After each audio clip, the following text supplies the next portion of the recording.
Hello, everyone. Honestly, I didn't know that there was such grievous attack on Gbadebo Road's Vival and other ADC members where he went to declare, for ADC that hoodlums and all of that were brought in and the police, were watching while all of these things were going on. And that's the report I'm seeing all around. In the last few days, I've just had people ask me, oh, you didn't see what happened in Lagos? I'm like, no, I didn't. Unfortunately, I wasn't feeling too fine. And so I had to really take time off with my phones. My phones had to be off a lot. I really needed to get my body together because I think I had really worked myself to breaking point and all of that. And I didn't want it to get into a place where it's tipping over into real sickness. So I was hit, with some kind of flu, and it really got me down. And I also had exams that I had coming up. I actually started my first paper today. And so I missed all of that. But just saying some of the things, that is being said about that whole attack, I'm like, what?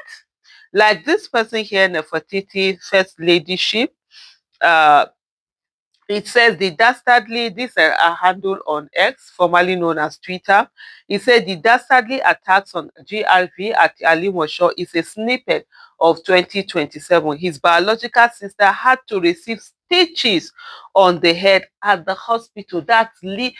People were wounded. This is what it means. What did the innocent do to Bola Ahmed Tinubu? This handle asks. More than 30 buses were destroyed. The church's amplifier stolen by APC thugs. It said, in all, GRV we have to cough out a whopping 50 million of his personal money at the very least. He's treating the wounded. He will fix the buses and replace the stolen amplifier as well.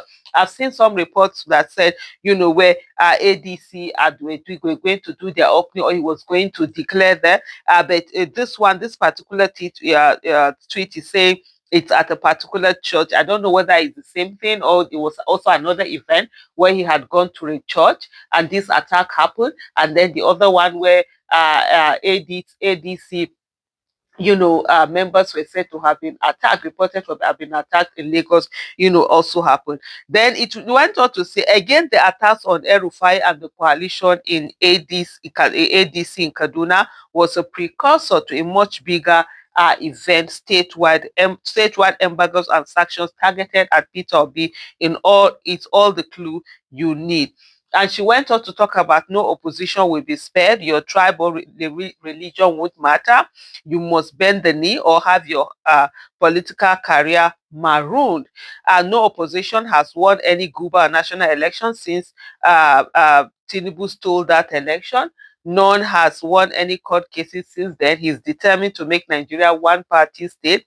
Buhari was from a military background, and despite all of that, Asiwaju's democratic credentials pales in comparison. In fact, server glitch is the least of your worries now. Expect something worse off than the extraordinary. INEC is gone. She says judiciary is gone. The state has been captured. All institutions are carefully maintained. People keep on voting. The magistrates and legislatures continue to sit, and that was how the democracy in Nigeria died out without any official proclamation. BAT, that Tinubu has broken OBJ's on democratic records, was left to break. The task of removing Bola Tinubu and his minions from office in 2037 is now national call to action. It has become a national emergency. Nigeria needs you. Your country needs you. Removing the tyrant is a national assignment. Patriotism is calling, and we must answer. This handle continued. He now said, however, 2027 is unlike 2023. It will take more than a man to do the job. It will take an entire nation to push Asiwaju and his minions back to Lagos. For this reason, the opposition must unite. The reason is simple. Nigeria is now a full-blown dictatorship. Democracy is dead. The ghost of General Sani Abacha is back. Nigeria is back to 1993. You need guerrilla-type activism working alongside radical politicians to match whatever Asiwaju will throw at Nigerians.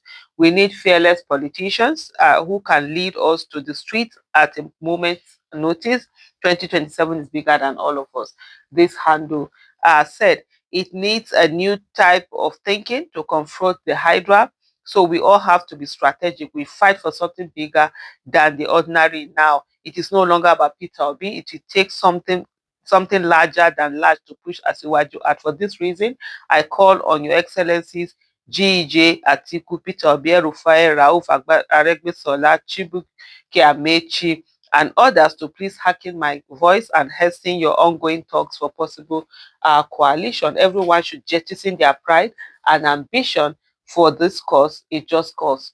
Talk to yourselves and agree to a consensus. Give Nigerians the way out of this mess.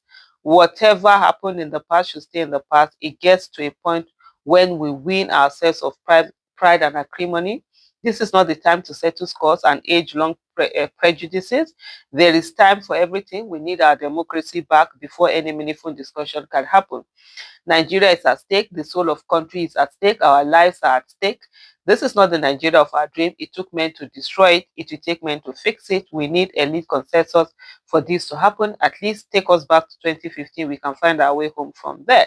And I think this is the mistake that a lot of these people who supported 2015 keep doing, which is to forget that what you thought was not an issue in 2015 is the same thing that many people think is not an issue in 2025. So it's the same thing. So if you keep saying take us back, you're still not saying it. You're putting yourself out of it and just feel that, oh, this thing has never happened before. And I can tell you, tell me one thing now that Tinubu has done that Jonathan did not do. The thing is that, yes, Tinubu has worsened. Guess what? Because he has seen it done before. So, of course, he had to go above beyond that. So now if you do all of this thing and then you bring in someone and then the person now becomes worse than Tinubu, and then people, you now be blaming the people that will fight this fight now and bring someone in because they became worse than Nigerians did not have what it took, to make demands on those people. This is the part that we are still not getting. And as long as we don't get it, we still refuse to believe that in 2015, people were fighting for their country and they said, you know what, let's drop everything. Even the people that we don't like, people like Buhari, we don't want to have anything to do with, but let's work with it. At least if he doesn't do well in 4 years, the same way we removed him, we removed someone to put him, we can also remove him. And then when he came inside, Nigerians just went to sleep and didn't remove anything. That's the same thing. So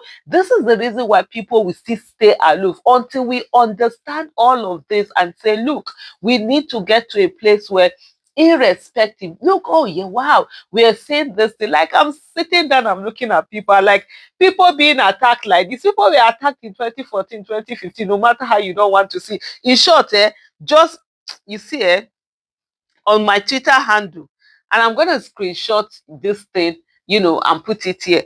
On my Twitter handle, I just screenshot a tweet that Tinubu made. This tweet was done on the 29th of November 2013. And this is Bola Ahmed Tinubu, the same Bola Ahmed Tinubu that is now today's tyrant, who is unleashing mayhem in the country, who rigged the election, you understand, to be sworn into office. This is what he tweeted. He said, if police have become the armed wing of PDP, let us know. If the army is now patriotic towards one party, let us know. We will all join the army.